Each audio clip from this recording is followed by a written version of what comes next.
This year's Kalayaan Cup, the 12-hour endurance race commemorating the country's June 12 Independence Day anniversary, served up results that are both poignant and inspiring.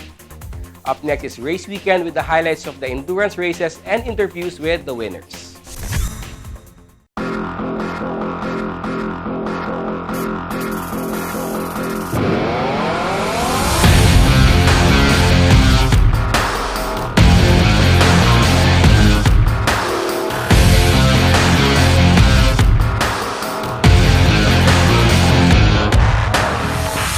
It's June 12 at the Clark International Speedway. The Kalayaan Cup is underway. 12 hours of racing around the 4.2-kilometer circuit inside Clark Freeport Zone in Pampanga. The endurance race to commemorate Independence Day has now become a tradition, something that many racing teams and drivers look forward to. The Sunrise to Sunset Race, a race to complete the most number of laps in 12 hours of racing, with at most 6 drivers alternating to drive a car, and pit stops for fuel and tire changes, has drawn enthusiasts who enjoy the strategy, racecraft, physical stamina needed to win in endurance races.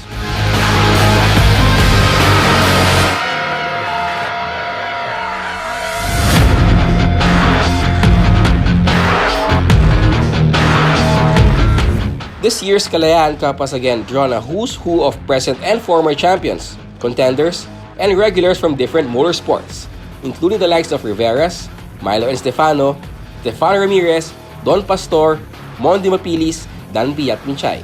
This year, the Kalayaan Cup classified entries depending on horsepower ratings, from the highest Class 1 to the lowest Class 3, and the open class.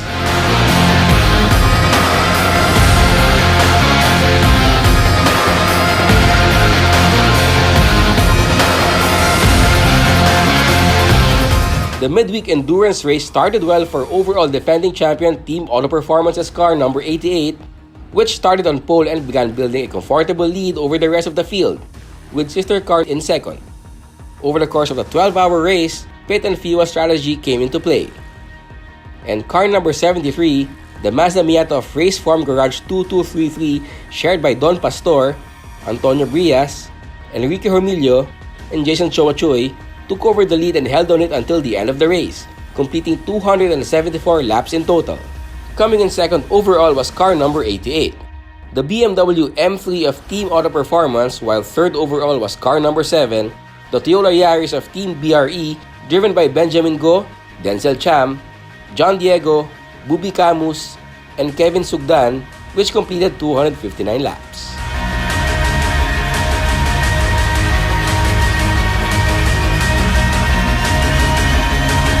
The success of Team Race Form Garage 2233 in the Kalayaan Cup did not come easy. Oh, it took us, we had to do team building. This whole plan initiated in UK when the whole Radical Philippines family just had dinner and we said, hey, why don't we just take this car out and see what results we get. So yeah, it's just a bunch of friends that came together, very humble beginning, and look at us. We brought home a huge victory. It was unexpected. There's so many stronger guys that are more qualified to win, but somehow we fought through. We lost third and fifth gear, so I only had second and fourth left, yet we managed to finish. Huge props to the huge family, which is Race Form Garage 2233. Winning the Kalayaan Cup on Independence Day has more meaning for the team and lead driver Don Pastor. Today marks the death anniversary of my brother Enzo Pastor. He left us in June 12, 2014, and he actually initiated this whole 12-hour challenge. So it's huge for our team to actually accomplish the victory for Enzo Pastor. So I hope we made him proud up there if he's watching.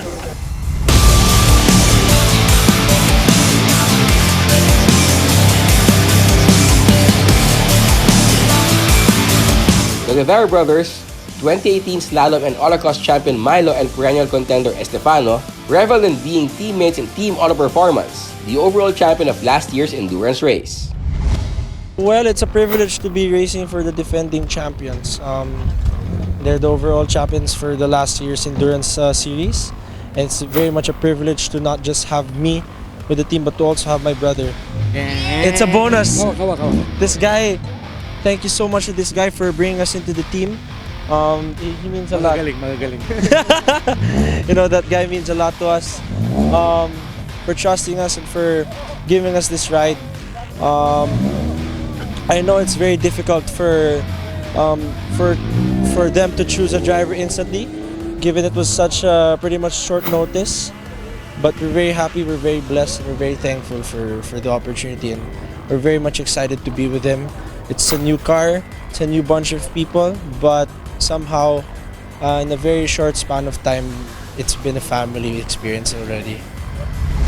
Fuel problems hampered Manny Rivera's drive on Team Cars number 88, relegating them to second overall, while an engine blowout forced frantic pit stop repairs that caught car number 777 back on track and to finish the 12-hour race on the podium. So yeah, in our car, the E36, car number 777, fortunately, before our engine broke down, we were 1-2. My brother was first and I was second, comfortably first and second. Then yeah, just in lap 9. So imagine it was just the first 30 minutes out of the 12 hours.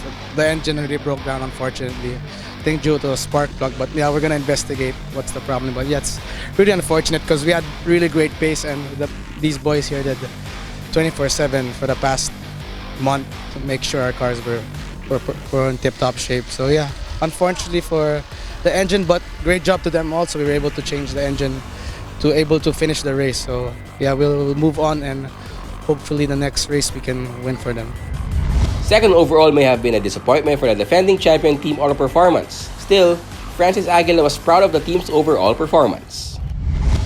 Well, we did as much as we could. We tried to get as much practice in and try to learn the car. But, well, this always work out the way we want it. But I'm proud of the team, proud of the guys. They were able to make it through the 12 hours.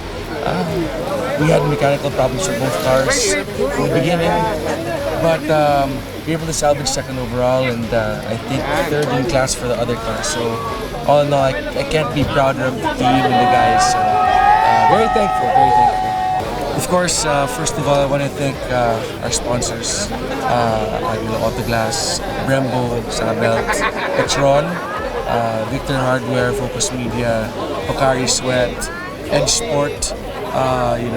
So many people came in to help and provide everything we need for the team, Motul, etc.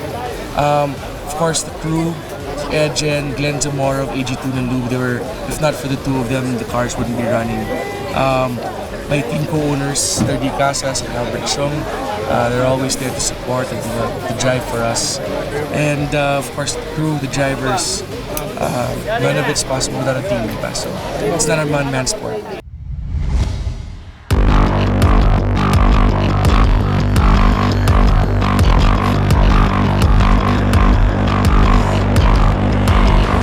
Ending the Sunrise to Sunset race third overall was a blessing for Team BRE of Pacho Blanco, the man behind Blanco Race Engineering.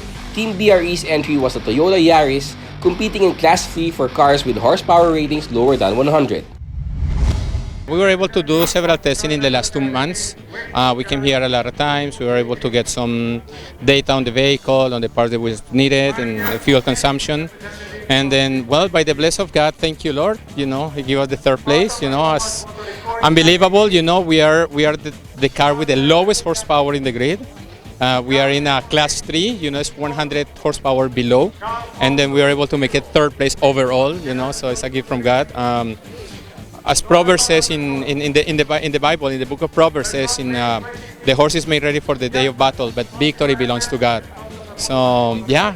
God decided to give us this podium. We are very happy, very pleased with it. Last year, was very interesting because we have a lot of cars in the class. This year we had a few cars. There are some competitors that I would like to see back in the track. But today, we wanted to see how can we do in the open class. However, it was it's like a big challenge, basically like a dream, but it's very difficult though. The Mazda Miata of Antonio was fantastic car. Don Pastor and Antonio did an excellent driving though. So, the only chance that you have is hoping for them to make a mistake, but they don't make a mistake. So there you go. The Kalayaan Cup may be over, but there's another endurance race to challenge the teams this year, the 8 Oras ng Pilipinas in December.